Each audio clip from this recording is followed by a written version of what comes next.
Oh, what's in a name? Quite a lot, actually.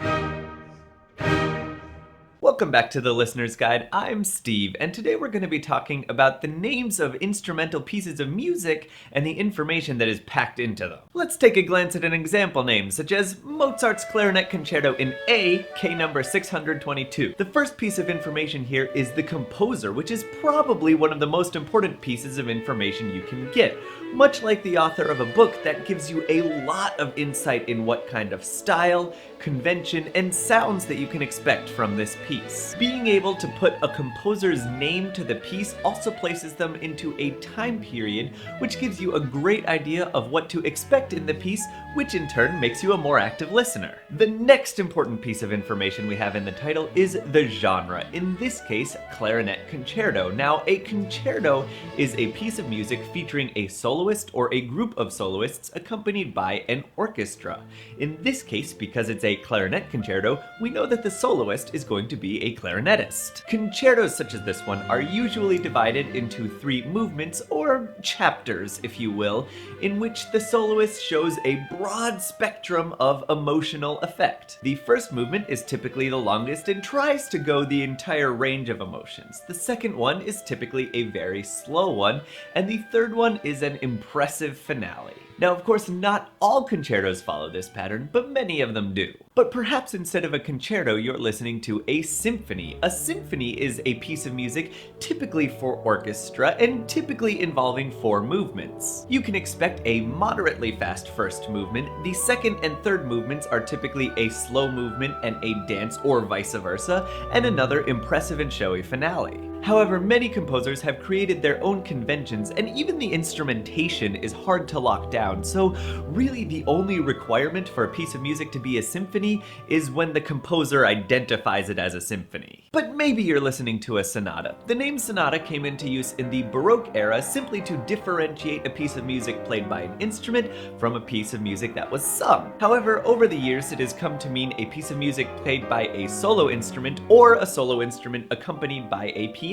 Typically, these have 3 movements in a similar structure to a concerto, but again, the only real requirement, because of how much this has been used, is that the composer identify it as a sonata. But sonatas are part of a larger category of music called chamber music, which consist of many different kinds of small ensembles which will be part of the title, such as a string quartet, or a woodwind quintet, or a piano trio.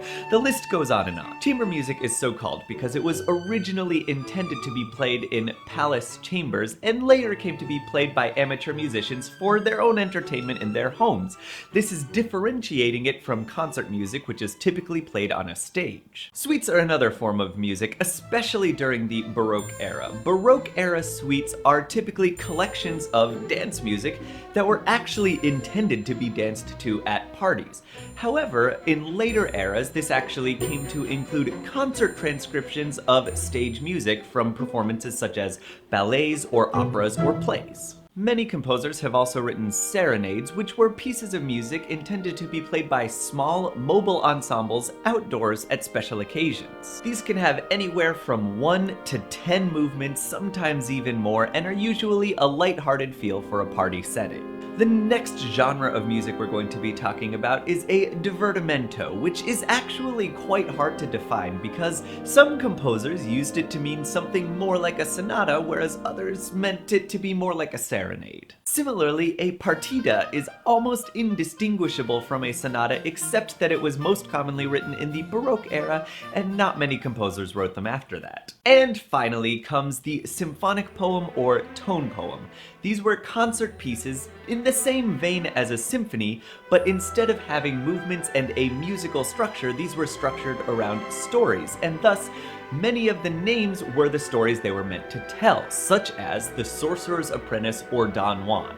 Tone poems can have multiple movements, but not always. It's not really a requirement. Now, once you know the composer and the genre, you have a really strong indicator of what the piece is going to be, but there's more information so you know specifically which one it is when you're talking to someone else. The key is the most common way to identify that. For example, Bach wrote many pieces called toccata and fugue, but the famous one is the toccata and fugue in D minor. This helps you differentiate that toccata and fugue from all the other toccatas and fugues that he wrote. Finally, if you need more specific information than that, the title will almost always end with a catalog number. This is typically an opus number, often abbreviated as OP, but some composers such as Mozart or Bach have their own catalog systems. This number can help differentiate the piece in two useful ways, the first of which being that if the composer has written many pieces in the same genre and key, this number is specifically attached to that piece. Take again Bach's Toccata and Fugue in D minor. He actually wrote two of them,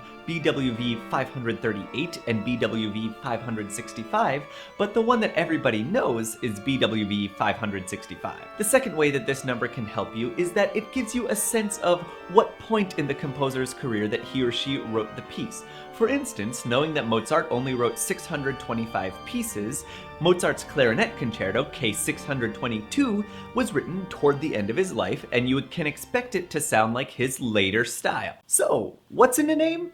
Basically everything that you need to know about the piece that you're listening to. I hope this guide was helpful to you. If you did like it, please remember to like, favorite, and subscribe. If you have any questions or concerns, please leave them in the comments, and I will see you next time on the Listener's Guide.